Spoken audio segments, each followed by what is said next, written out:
Good morning, everyone, and welcome to the Ferreira homestead. Just wanted to do a follow-up video today. It's amazing how many questions I had regarding the gout, low-carb diet, carnivore diet, and all of that. Tons of questions on Facebook, some questions on the YouTube channel. So I just wanted to do a little follow-up on that. But first, I gotta say, I'm not a doctor by any means. I'm a very well educated person when it comes to things like diet. I just really did a lot of reading, have done a lot of reading, a lot of studying. I've attended classes. I've followed up with different people, doctors and specialists and so on. But I am just a regular human being, a professional man, conservative man who has basically woken up from the indoctrination that we are all suffering from around the world, especially when it comes to things like health. We've been indoctrinated, we've been lied to, and for me, if you watched my previous video regarding gout, it was a wake-up call. It was a wake-up call, and it led me down this path. And I was blessed with being exposed to other people who showed me the way, for lack of better words. So I'm hoping that with these videos and on YouTube and so on, that I can hopefully open up your mind to a different diet, a different approach towards gout, for example. So I have my cheat sheet here. I've printed out some of your questions and some of the things that I want to make sure I touch base on and I talk about. So again, I am not a doctor. This is not meant to be a doctor's visit here or medical information of any kind.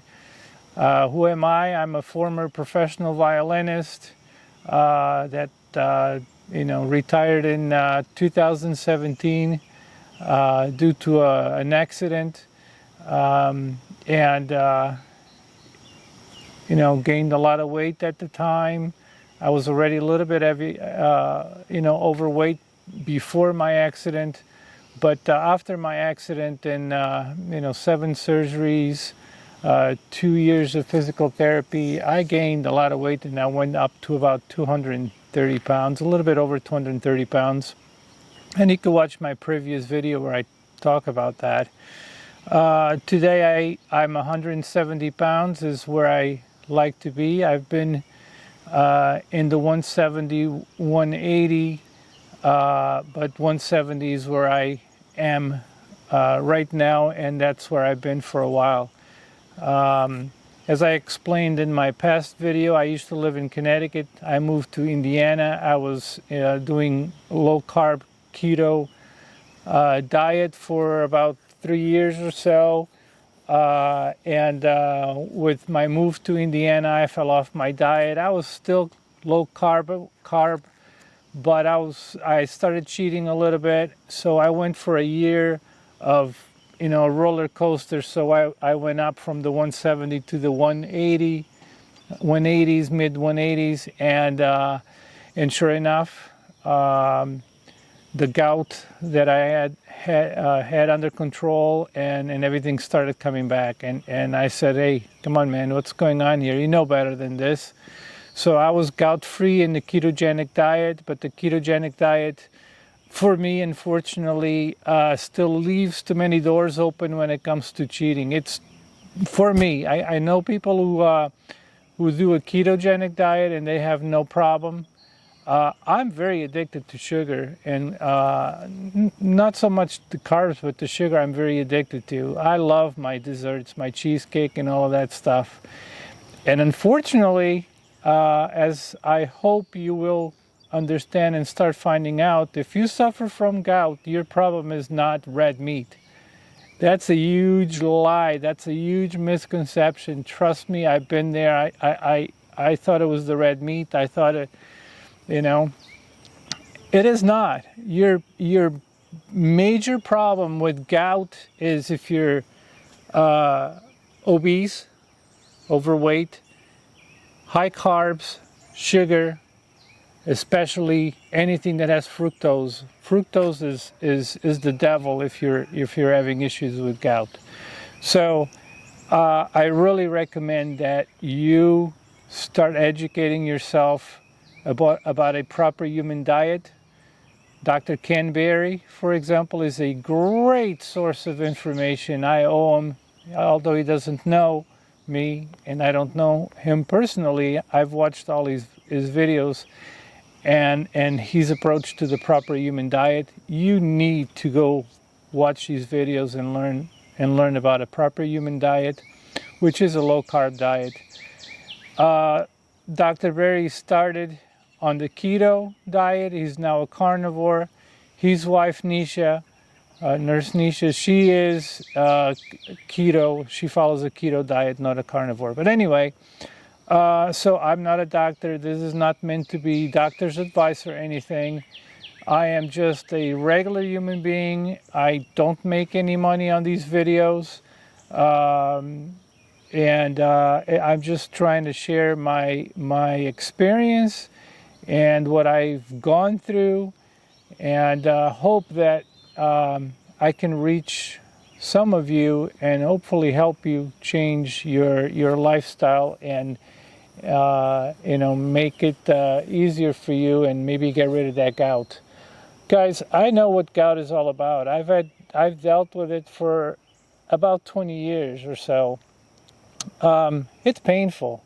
I mean, I got to a point where I didn't want to even live anymore. I mean, I had at my worst peak of gout, I was spending 1 week, 2 weeks, 3 weeks bedbound, crutches, excruciating pain. There's just no way to explain or describe the awful pain that gout can cause. So I've been there. I know exactly what gout is. Trust me, I've had some of the worst gout experience ever. I mean, from a level 0 to 10 pain-wise, I must have been at a 20. I mean, unless you've had it or you just don't understand. Now, I want to make something very clear to you guys. Gout starts with little flare-ups. But if you don't do something about it, they will progressively get worse and worse and worse, okay? It doesn't happen overnight. You might start with a gout attack once or twice a year. But eventually, it's going to be, if you have 2 weeks without a gout attack, you're lucky, type of thing. And they will progressively get worse. Gout will get worse and worse and worse to the point where it's going to be very debilitating. You're going to need crutches. And then the worst part is, what is it doing to you and your body, okay? And the only regret that I have, and I believe everything happens for a reason. I'm a Christian man. I try to be positive and understanding of things, but the only regret that I have is not having done something sooner. Because when you start having, if you get to the point where you start having really bad gout flare-ups to the point where you're now bedridden, you can't go to work, or you lose your job because you can't go to work, because there's no employer that's going to put up with that. Eventually, if you're taking so many days off because you can't go to work, you are going to lose your job, period. That's just, you could have the greatest boss in the world, but if you get to a point where your gout is out of control, you are going to lose your job. And at that point, you're going to find yourself hopeless, not wanting to live anymore, in extreme pain. and that's not a good place to be. Not only that, gout, when it gets to that point, it's putting a lot of damage on your body. It's putting a lot of tear and wear on your body. Your joints, at a very minimum, your joints are going to suffer a great impact from the gout flare-ups. I know. Ask me how I know. Because it does. You are going to start having issues with your joints that are most likely not reversible. So that is my biggest regret, is to not have tackled it sooner. But that's a combination of not knowing and being indoctrinated by this goddamn doctors.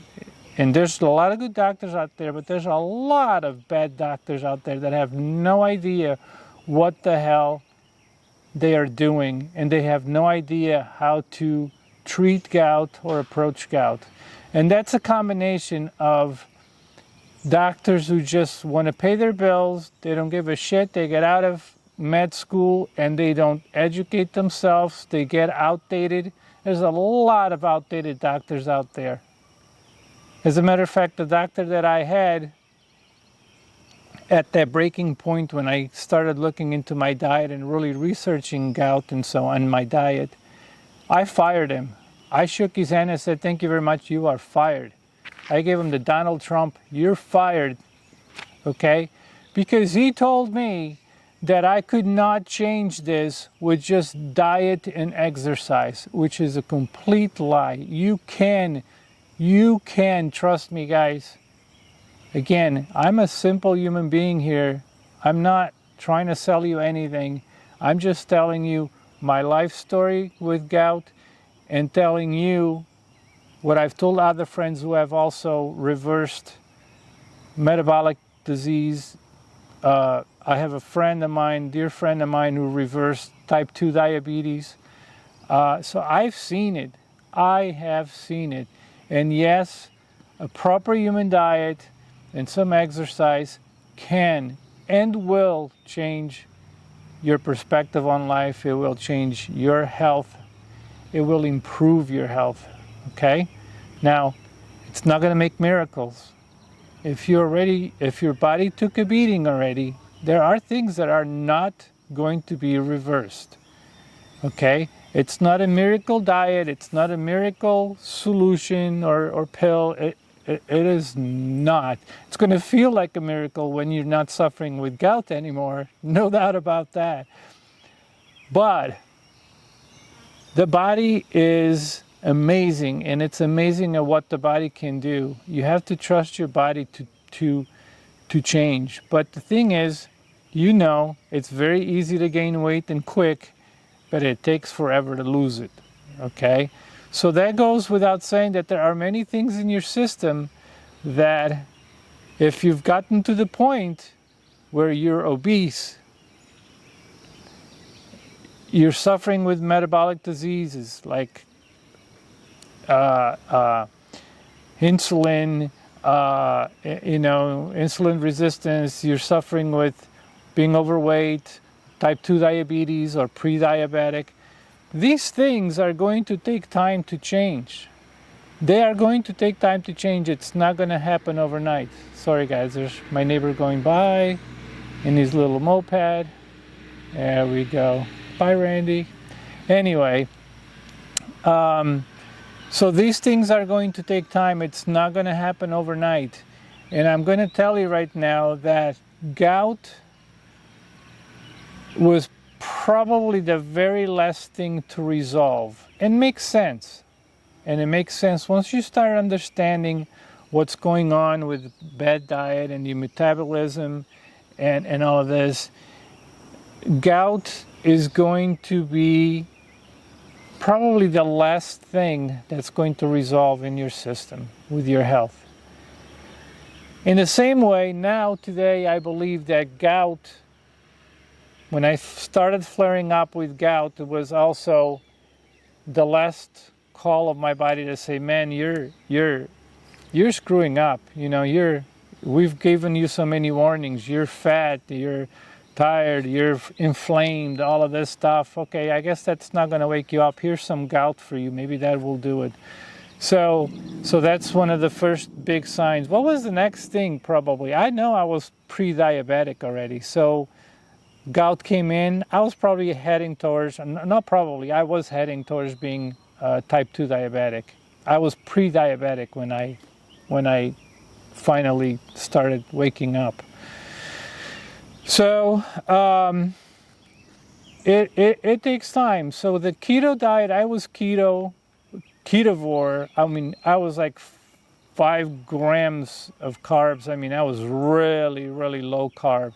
Some people do 20 grams. I was doing like 5 grams for a good year. And I gotta say, by about 6 months or so doing the keto diet, my gout flare-ups reduced. They started going away. They didn't go away completely at that point, but they started going away. And one of the things that I did notice was that they were very gentle, if you will, for lack of better words, in comparison to the flare-ups that I had that put me in crutches. I mean, to get out of bed and put my foot down just to go to the bathroom, for example, without touching the floor, and that rush of blood going down your leg into the swelled up area was, oh my good Lord.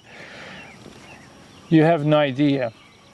But so the problem is, at this point already, before I started fixing my diet, I not only was getting swelling and gout flare-ups on my big toe, but I started getting it on the ankle, around the Achilles heel tendon, and then the knee. And if you think pain in the big toe is bad, wait until you get a real gout flare-up in the knee.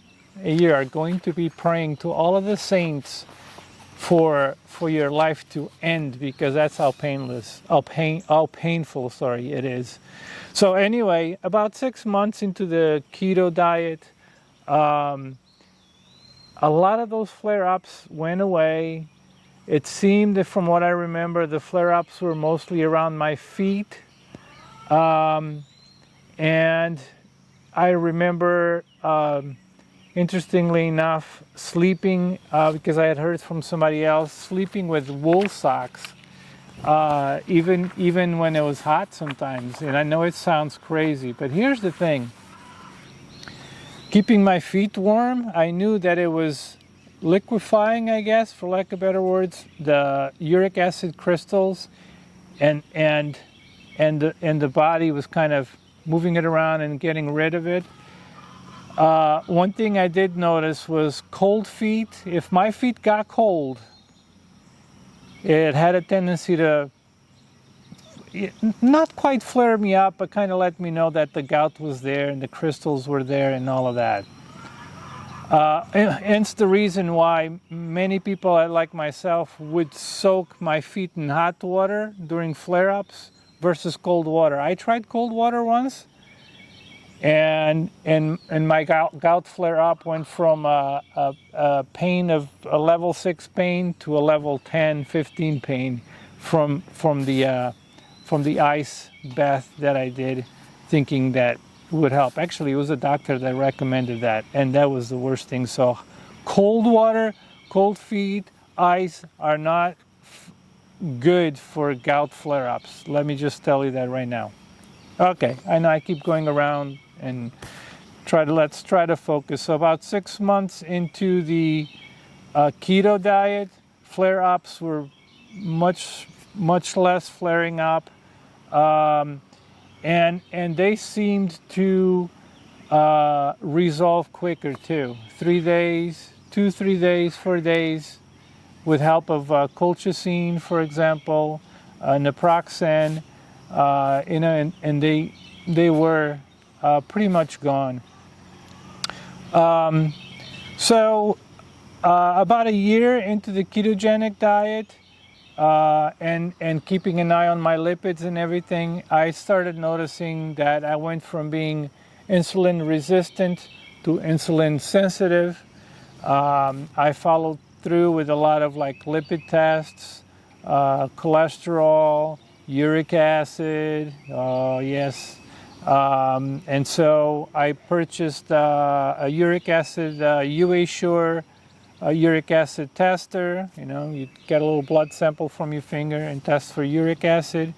And also I got the Keto Mojo to test my glucose and my ketones.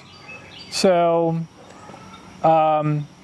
anyway, I think that I was probably a year and a half when it finally could say that I was going months and months and months without a flare-up. But here's the problem with keto for myself. My problem with keto for me is that it's still, being somebody that loves sweets and carbs and all of that, it still left that door open. And although the cravings were much more controllable and somewhat under control, it was easy for me to fall off. I had a hard time. If I went out for dinner somewhere or to a birthday party, saying no to that slice of cake, for example, was very hard. It was very hard. So I fell off. I fell off a couple of times and jumped back on, and fell off and jumped back on. And I guess if you fall off one day, but you get right back on, your body kind of tolerates it. You know, so I was pretty much gout-free. Like I said, I was doing a keto for about 3 years. Year 2, year 3, I did not have any more gout flare-ups. But if I did cheat, if I cheated and had cheesecake or something like that, you know, I'd feel a little tingle in the toe, kind of reminding me, hey, you know, you might be feeling good, but it's not gone. And so it was a quick reminder. So, but I had a hard time staying on track with keto. So then I moved to Indiana, and very interesting state in many ways, but a very unhealthy state when it comes to food. I feel sorry for. I don't want to sound weird by saying this, but man, talk about, when it comes to diet, Indiana is probably one of the worst states when it comes to diet. People really, really eat very bad. It's a very high carb, fried food diet out here, not to mention the amount of sugar and soda. They drink a lot of soda, a lot of pop, Mountain Dew, shit like that. That's just, it's bad, man. It's really bad. I mean, I've traveled the world, not to brag or anything, but I've traveled, and I gotta say, of all of the states I've been, Indiana is probably one of the unhealthiest food consuming state that I've experienced. Anyway, and so I'm finding a lot of gout, people suffering with gout here, and even I, because of having to eat in restaurants, eat out. I lived off at a hotel for a little while. Then I lived with my son, who has a bad diet also. I fell off. I fell off the keto. Although I was still not eating, the highly processed foods. I was not eating the vegetable seed oils. I was not eating a lot of sugar. I did start eating a little bit of dessert here and there. Going out, the food was, I was kind of choosy and picky. I wasn't eating pasta and breads or anything like that, but my diet started getting a little bit dirty and out of control. And so with that, of course, I went from being 165 to 170 pounds, and my weight started going up and up and up and up into the 180s. And at one point, I was 190. And then I quickly started, being more careful as I purchased a house, finally was able to have my own kitchen, my refrigerator, my foods. But my wife's diet is not the healthiest of diets, unfortunately. So there was a little bit of exposure to certain things that I should really not eat. And long story short, guess what came back? Mr. Gout. And so the gout came back and progressively started getting worse. And I finally said, wait a second here. I looked at myself in the mirror, literally, and said, what the hell, you dumb ass? What are you doing? You know what you got to do. You know what you can't do. And so this is when I started reading a lot more about the carnivore diet. And I jumped on the wagon. I went carnivore. And let me tell you something. 3 months, the gout was gone. I did start taking allopurinol also. But I was in a situation where I needed to really get the gout under control. I didn't want to get back into crutches. I left my crutches back in Connecticut. I had thrown them in the garbage. So I had some opportunities going on. I was in law enforcement also. And, I said, I got to really curb this right now. I gotta nip this right now. I cannot get back into having gout attacks. So I went to the doctor, and of course, finding a doctor out here that is educated about low carb diet and all of that is near impossible. So anyway, I got myself on allopurinol. And got going with the allopurinol. Of course, the doctor made a mistake of having me on the allopurinol and not putting me on a colchicine temporarily because when you start allopurinol, you have a tendency to flare up. But I got on the allopurinol, and then finally I got on the colchicine, which I'm not taking anymore. I'm still taking the allopurinol, and I got on the carnivore diet, and here I am. Thanks be to God, I am walking around, no flare-ups, and got things under control. Now, my uric acid has gone from being in the 10, 11, 12s to being in the 4.3, which is, actually pretty low for a man. So technically I am probably right now, and I got to keep an eye on it because I've heard other accounts of people saying that, when they're in a year into the carnivore diet, they basically have to let go of the allopurinol because then it's just making your uric acid way too low. So I just tested myself this morning. Today it was 4.8. So it's been driving between 4.0 and 5.0. It's usually where it's been. So I might be getting close to a point where I got to start reducing the allopurinol. And that's just normal. That's what happens with diabetics. I mean, I have a friend who she actually ended up in the hospital, and she blamed it on the carnivore diet, and it had nothing to do with the carnivore diet. The thing is, when you start a diet like a carnivore or keto, you're going to have to keep an eye on your lipids and so on, and keep an eye on your glucose. So sorry guys, I've had to switch cameras. My camera, the card reached its maximum capacity. Anyway, so I'm switching over to my cell phone. So as I was saying, what was I saying? I was saying that when you start doing one of these diets, and you have to keep an eye on your lipids and so on, because you're going to reach a point where you have to start probably reducing, or not probably, you will have to start reducing your medication. And that's important. If you don't do that, then you're going to have an issue with being overly medicated, and that's kind of something that happened to a friend of mine.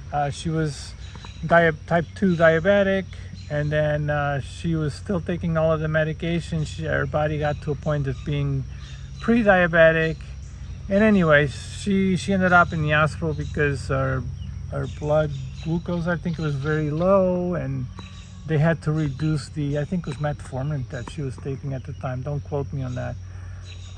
So anyway, that had to be reduced, and finally she got to a point where she didn't need medication anymore, and she's now living a healthy life. Diabetes is gone. She lost all the weight she needed to lose. Anyway, so I have some. Let's jump into some questions here. I have a couple of questions that people have asked me, and I'll try to do the best I can with holding the phone and so on here. But so one of the big questions that I get is my morning routine and fasting and so on. So I'm a Christian man, so one of the first thing that I do every morning is pray. I have a routine of just walking out. So get up in the morning, take my shower, or even before a shower, I just take the dogs outside.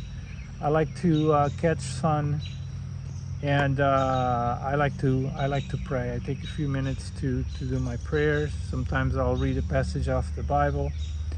I walk the dogs and catch at least 15 minutes of sun. I also do a little bit of grounding. It's something you guys should definitely research. I'll sit outside in the grass with my bare feet and let the dogs walk around and do their thing. Then the next thing, I don't do it I used to do this every day. I used to check my lipids every single day. I was keeping a book and keeping track of my progress. I don't check my lipids every single day anymore, but I often do. At least maybe twice a week I do now. So if it's a day that I'm going to check my lipids, that's the next thing I do. That's something you got to do while you're fasted, preferably after 12 hours of fasting. So I'll check my lipids. That's basically my glucose, my ketones, and my uric acid. And so I use the UA Sure for checking my uric acid, and I use Keto Mojo for my glucose and ketones. So right now my ketones, I'm not always showing that I'm in ketosis, and that's normal. That's another topic. But my glucose rides between upper 80s to 101, 102, depending on how fasted I am. And also the morning, there's the word escapes me right now, but if you it's normal to test. If you test too early and your body's just waking up, sometimes it's normal for your glucose to be high, and sometimes no ketones. I've had times where I'll check my glucose and ketones early in the morning, just right after a shower. I'm still kind of waking up, and I'll have no ketones and my glucose will be like 102. But then I'll stay fasted, drink water, and I'll check my ketones 2-3 hours later, and my ketones will be 5, 6, so I'll be in ketosis, nutritional ketosis, and my glucose will be like 89. There is a reason for that. When you get up in the morning, your body will naturally raise your glucose and so on to to kind of get you going, and then it levels down. So if you were to, wake up, have some water, wait an hour or two, dawn effect, I think is the name, and wait for that dawn effect to go away. I think that's the name. You can look it up. Then you'll get a more accurate reading when it comes to your glucose and ketones. So so if I'm going to check, so I pray, I walk my dogs, I do a little bit of grounding, catch some sun, which is very important for your vitamin D. And so then the next thing is I'll have coffees. I know a lot of people, I know I'm going to have those comments. A lot of people will say, coffee is not carnivore. Breathing is not carnivore either, probably. I don't know. There's always going to be those people who are extremist, and look, this is not a cult for me. This is something that I'm doing for my health. I'm not in a carnivore cult. I'm not in a low carb cult. I'm in a low carb lifestyle or a carnivore lifestyle right now to better my health. Okay.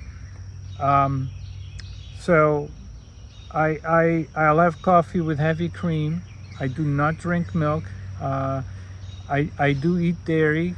I am one of those people who dairy, actually, I do well with dairy. Dairy does not seem to bother me. I don't abuse in the coffee, but I'll have a coffee in the morning with a little bit of heavy cream. I do not do the butter thing on the coffee. I don't do that. Eggs and bacon, or ground beef instead of bacon, cooked in so if I do bacon, I like to cook the bacon, and then I'll use the grease, the fat from the bacon to fry my eggs, or to scramble my eggs or something, whatever I'm doing with my eggs, scrambled eggs, omelet, fried eggs, whatever. I do not use seed oils, vegetable seed oils, the canolas and shit. I don't use none of that. I'll use the bacon grease, the bacon fat to cook in. What do I eat for lunch and daily meals? Do I use spices? That's another question I had. So my meals consist mainly of eggs, beef, pork, chicken, and lots of wild caught fish and eggs. Which of the meats do I feel I do better with? Definitely beef. Steak, red meat. My body really, red meat really satiates me. Beef really satiates me. And that could be a steak on the grill. It could be some stew meat. So I do well with beef, and I feel better, healthier, stronger, more satiated when I eat some sort of a beef or meat like that. Chicken and pork, I don't know. Actually, pork was one of those meats that I felt kind of aggravated my gout. Not that it flared it up. I don't know. I always had mixed feelings about pork. But now that I've learned about omega-6s and omega-3s, and and now I kind of understand, because chicken and pork are very very high in omega-6, and if you suffer from gout, omega-6 is really, you got to do your research about that. That could be a whole new topic. And again, I'm not a doctor, but you gotta do your research. Omega-6s are really bad if you suffer from gout. Your omega-3s are really going to help you with flare-ups. They're going to help you with being healthier also. Mostly red meat, stew meats, steak on the grill, steak on the stove. You could do that with butter. and I do use some spices. My main spices are going to be garlic, a little bit of garlic, salt, a lot of salt. We definitely need salt. I mean, I shouldn't say a lot of salt, but salt to taste. So I do salt my foods.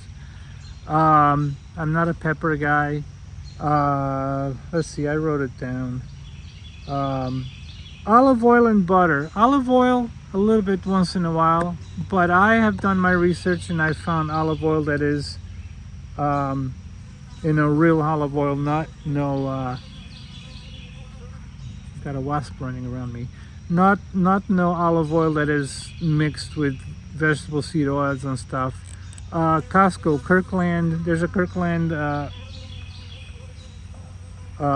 brand that is very, very pure olive oil. Is very good. So do your research. You have to read labels. If you start reading labels and there's like this, just don't even read it. Put it away. Don't buy it. You have to really read labels. Same thing with heavy cream, for example. You can go to heavy cream. You go to Walmart, and Walmart usually has the Walmart brand heavy cream, and then there's another brand which is like a white container. Read the ingredients. You'll find the white container heavy cream has a bunch of other additives, and then the Walmart brand is simple. So you have to read your labels and really be very careful. So probably the only oil that I will use once in a while, especially if I'm having fish. I'm a Mediterranean man. I gotta have a little olive oil in my fish. So beef, pork, and chicken. Pork and chicken is limited. Lots of wild caught fish. Wild caught is the key word. But of all of these, I eat mostly beef, mostly meat. Pork and chicken is limited. I eat a limited amount of pork and chicken, again, especially because of the omega-6s. And then fish. Sometimes you start getting a little bit tired of meat and you want to break it up a little bit. I'll go for the fish, maybe some shrimp. Okay, and I'm good with that. Eggs. And then I do take some supplements, vitamin D, vitamin K, vitamin E, and I take omega-3s. And for a little while I took quercetin. Quercetin really does help to lower your uric acid. I'm not taking quercetin anymore. I haven't been taking it for a couple of months now. When I needed to really turn around my uric acid and get rid of these reflaring of gout, I did take quercetin, and it does help. It does help. Tart cherry juices and stuff does nothing for me. Lots of water. I drink lots of water. When I was having flare-ups and I was trying to turn it around, water was one of the big key things. You need your kidneys to be able to flush all of that uric acid and all of that stuff. So lots of water. You have to drink a lot of water. Dehydration is one of the big causes after fructose. Dehydration can flare up a lot of people, so be careful with that. I had a question. Somebody asked me about fruit. Okay, fruit and fructose. Fructose is like one of your number one enemies of gout, or not enemies of gout, or I don't know, causes gout. One of the big causes of gout. Fructose is, if you have problems with gout, especially, fructose is a big no-no. So you got to be careful with fruit. Now, I can tell you that when I was doing keto, I ate, a little bit of berries, strawberries, but especially blackberries and blueberries, and I never seemed to have a problem with those. They also don't really spike your glucose very much, and that's important when you're trying to, fix your metabolism. Another question I had is, how many meals do you eat and do you fast? I used to fast every single day. Do I purposely fast now? Not always. I guess when do I stop eating? I make it a religion, if you will, to not eat anything after 6 or 7 o'clock. The latest 7 o'clock, that's it. I'm not eating anymore. I'll drink water, but I will not. I know, as a matter of fact, my wife will tell you that I get pretty stressed out if I'm not eating my meals before 6 or 7 o'clock. So what happens with that is that if I don't eat at 7 o'clock, or I finish my meal at 7 o'clock, and I don't eat until 7 o'clock the next day, or 8 o'clock the next day, you're already fasting without really even planning it, right? But once in a while, not once in a while, a couple of times a week, I will push myself to not only not eat after 6 or 7 o'clock, but not eat until 12. So I'll wake up in the morning a few times a week where I will not eat a meal until 12 o'clock lunchtime.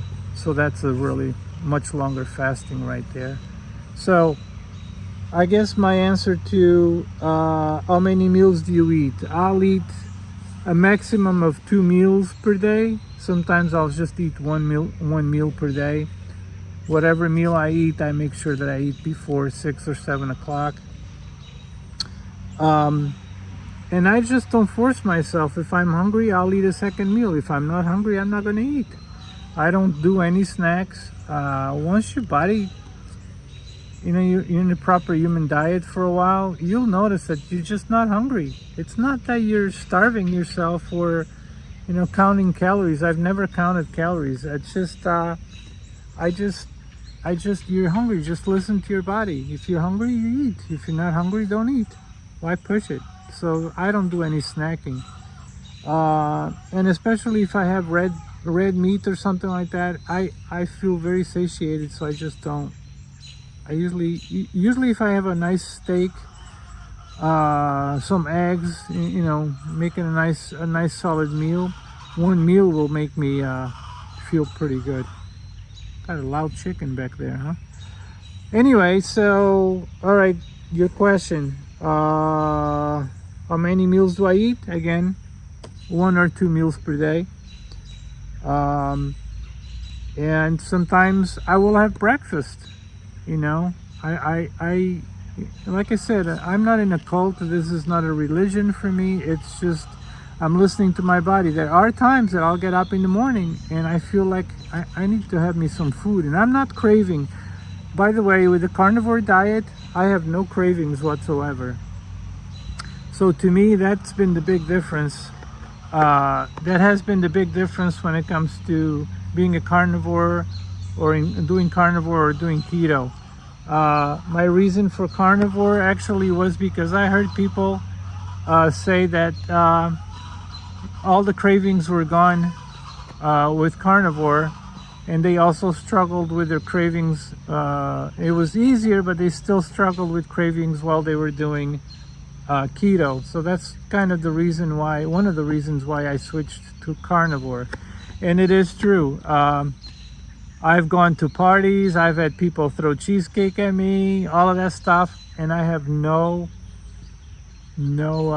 cravings whatsoever. So being on the carnivore diet has really helped me when it comes to control the intake of sugar and all of those foods that I know are bad for me. Okay, so like I said, fasting, I don't do it every single day, or technically I kind of do, but not purposely, and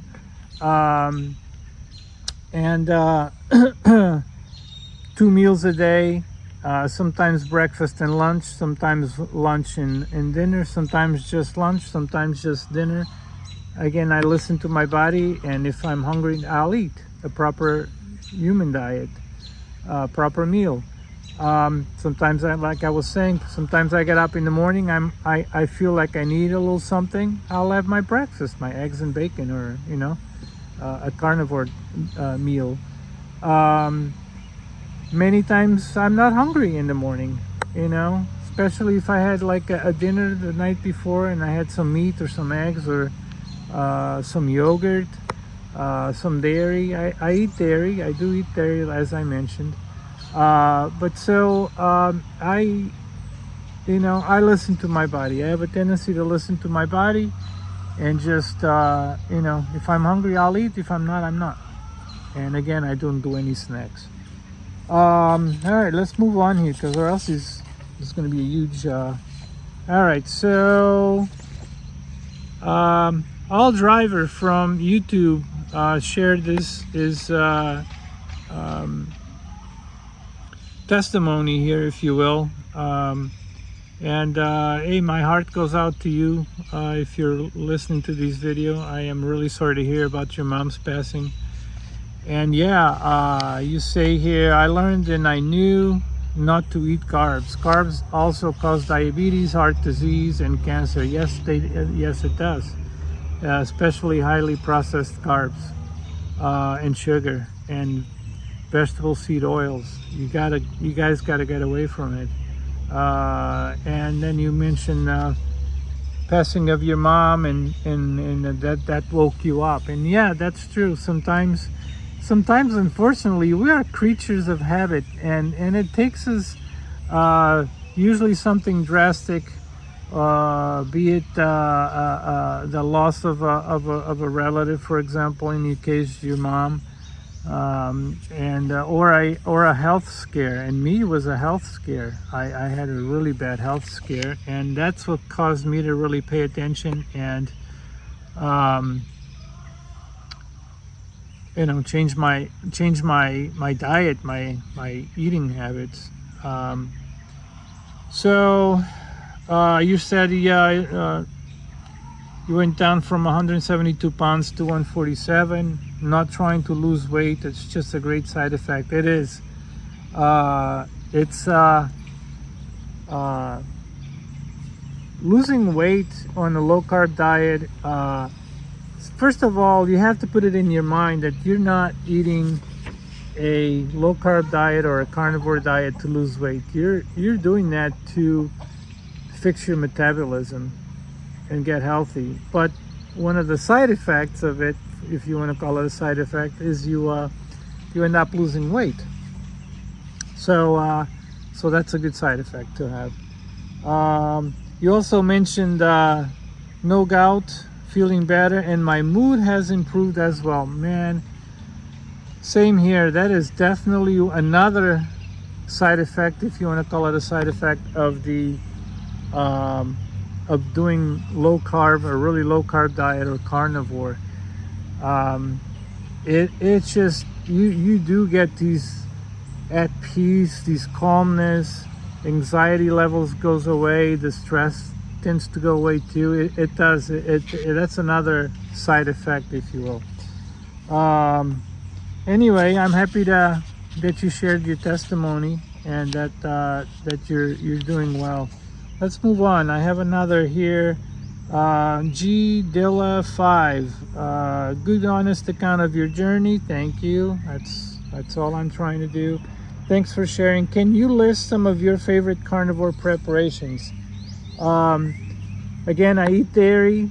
I do eat cheese. I don't abuse on the dairy, but I do enjoy it. I make my own yogurt. I make my own kefir. So those are dairy products. My wife makes cheese, so I do eat dairy. Again, beef, chicken, pork,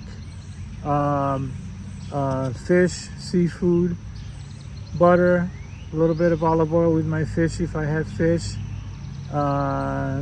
garlic, not so much pepper for me, but garlic, salt, a little paprika once in a while.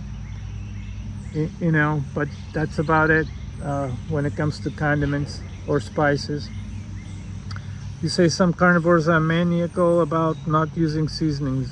Again, some of them are in the carnivore cult. I'm sorry, I know I'm going to get a lot of lashing from this, but I'm not. I'm doing this for my health, and I listen to other doctors who do low carb and carnivore, like Dr. Ken Berry. He drinks coffee. I mean, you can't be a maniac about stuff. You gotta still enjoy life a little bit. Now, enjoying life doesn't mean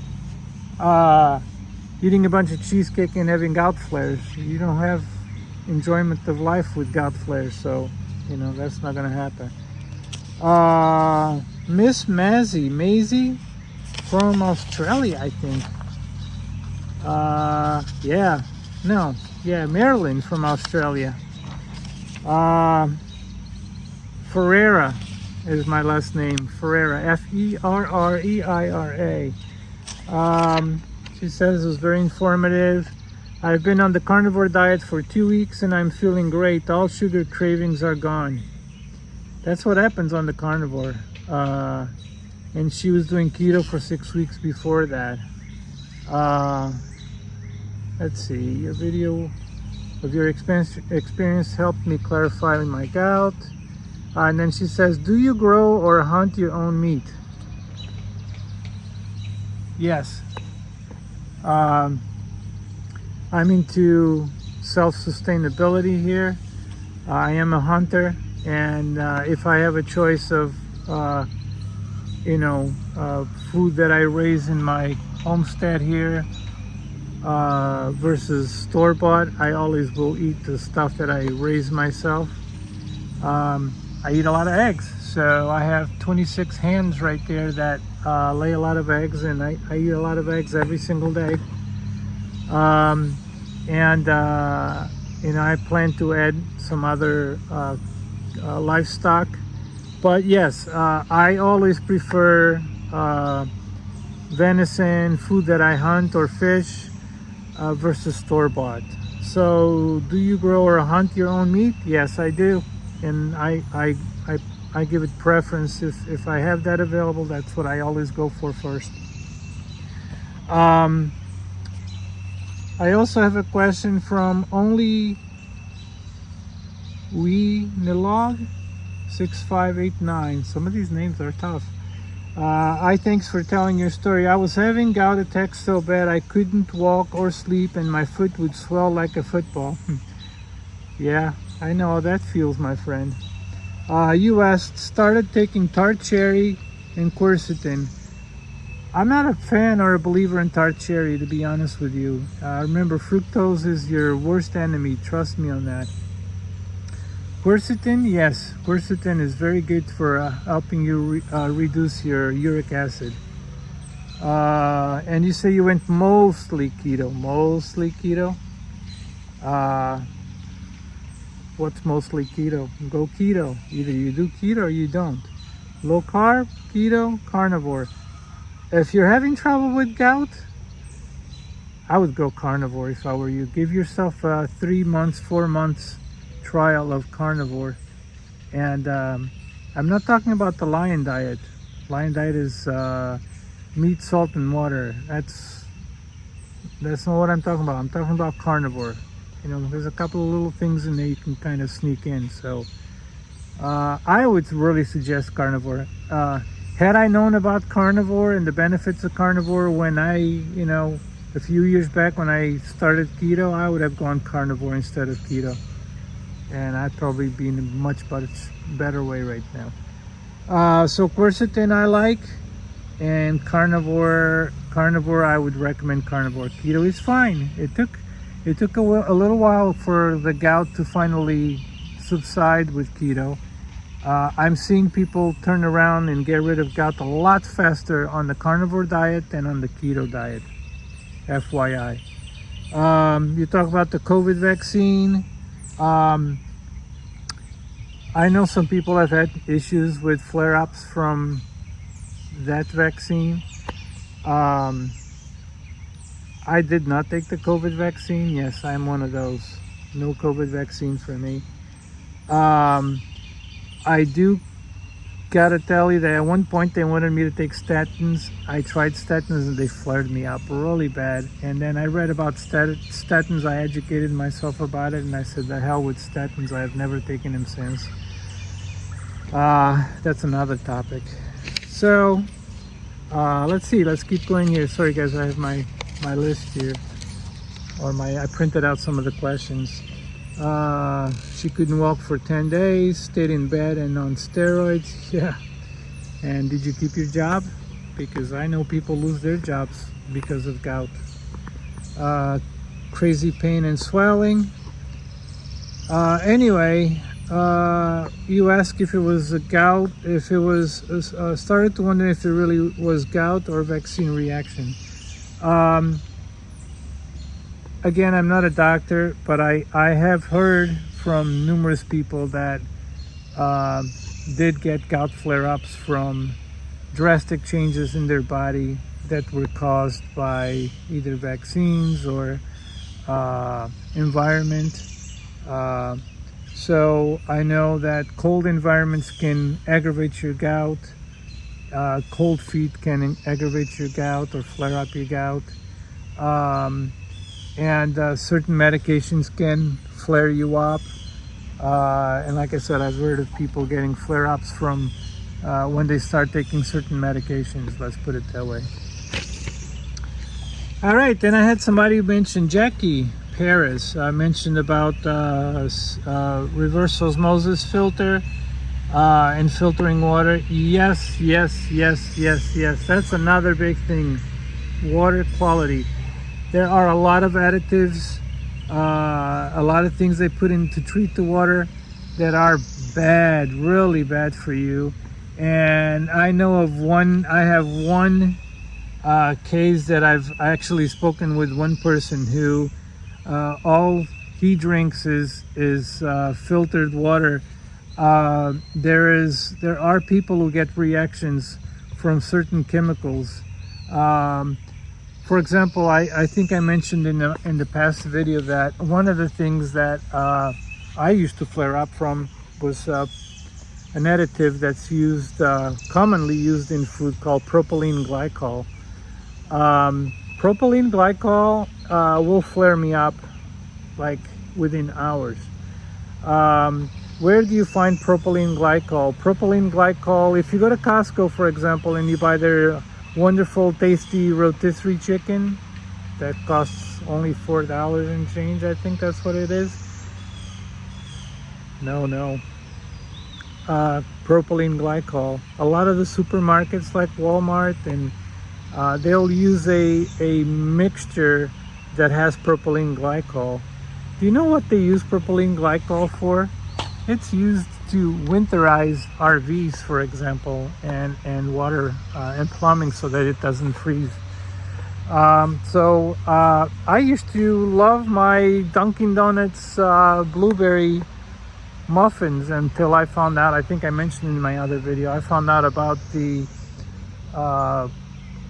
wonderful, healthy, not really, blueberries in the blueberry muffins at Dunkin' Donuts. There's absolutely no blueberry in those muffins if you didn't know. Do your research, read your labels, it's all out there. Those purple blueberries, healthy blueberries, are made with propylene glycol, or they used to be, at least at the time. Yale had done that's how I found out. Yale had done a study about propylene glycol, and they found that a group of people were having gout-like symptoms every time they had something with propylene glycol, and another group of people were having terrible gout flare-ups due to the propylene glycol additive in today's food, and it's used a lot. I was finding it in the blueberries, blueberry cake muffins from Dunkin' Donuts, and then I started finding it in the birthday cakes from Stop and Shop or from your local supermarket. Birthday cakes, cookies, it's all over, and it's bad. I mean, you got gout, stay away from propylene glycol. I guarantee you it's not helping you in any way. So, I hope this video didn't bore you to death. Sorry I had to switch to my phone. I gotta learn to use this phone a little bit more, because I'm seeing myself and I see I'm looking that way, and I don't know, I gotta look to the camera there. I don't know, it's hard to film with this, but you guys don't have to look at my ugly face anyway. You can just listen to me if you want. But I hope I answered some of these questions. I hope that it helps you, and please feel free to ask any questions, and I'm willing to share anything that I can share about my journey. Again, I'm not a doctor. I'm a human being just like you. I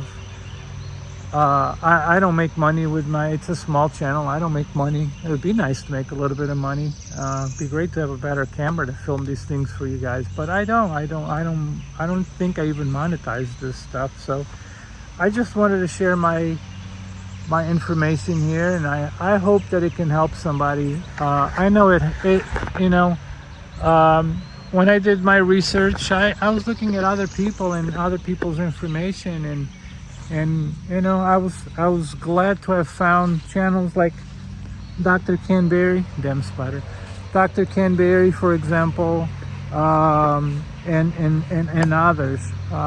Maybe I should do a video about the different people that helped me or had information that helped me get through my gout and my diet. But give yourself a chance, and yes, you can reverse a lot of this, and yes, you can live a gout-free life and be able to enjoy your life, because trust me, I know, I've been there. It's nice to be able to walk and not be in pain, and be able to work and not be suffering, and you can do it. You really can do it. You just have to be persistent, and you have to put it in your mind that, okay, do you want to be in pain or do you want to be pain-free?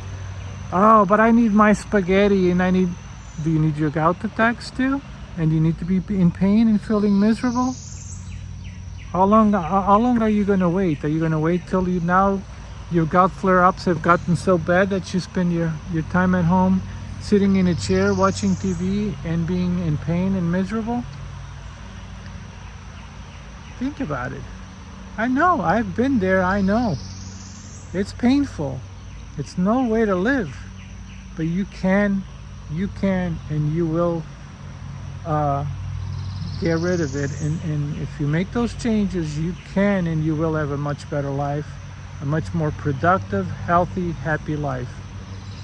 So guys, if you have any questions, feel free to ask, and I will do my very best to answer your questions, share my experience, and I really hope that this reaches, you know, if this video saves at least one person from being in a miserable, painful, gouty life, that's great. It's wonderful. I would be happy with that. So take care. God bless you guys. You be well, and we'll talk soon. We will be in touch in the interwebs. All right. Have a good day, guys. Bye.